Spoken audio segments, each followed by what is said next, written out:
Today's SIM cards are removable devices that contain data that allows the device to access the operator network. Here, we're representing that data by a red circle. The red colour indicates a particular operator, and the circle simply indicates a SIM profile which is stored on that SIM card. If you want to change operator, it's very easy. You just remove the SIM card and insert the new SIM card. So changing from the red operator to the blue operator is straightforward.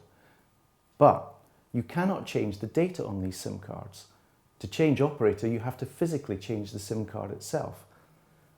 Now, for M2M, a new form factor was created for the SIM card, and it's actually a SIM chip. And it's soldered into the wireless module inside the M2M device. It also contains a SIM profile.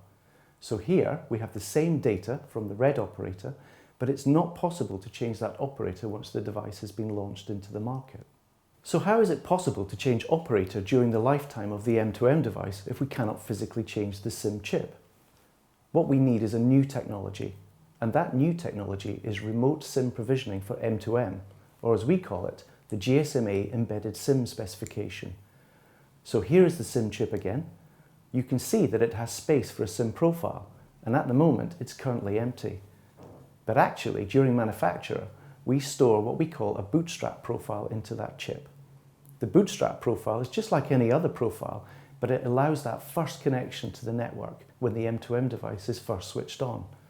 And at that time, it can signal to a back-end server somewhere, to a particular operator or other controller. And here, we have operator 1 can talk to SIM vendor A and ask it to create a SIM profile for the operator and download it to the SIM chip. This will override the bootstrap profile.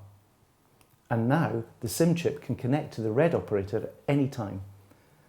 At some point in the future, we may want to change operator to operator 2, represented here by the blue colour.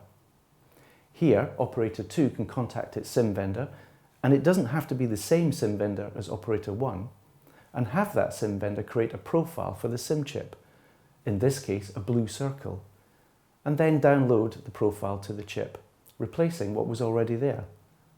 And now the SIM chip is able to connect to the blue operator at any time.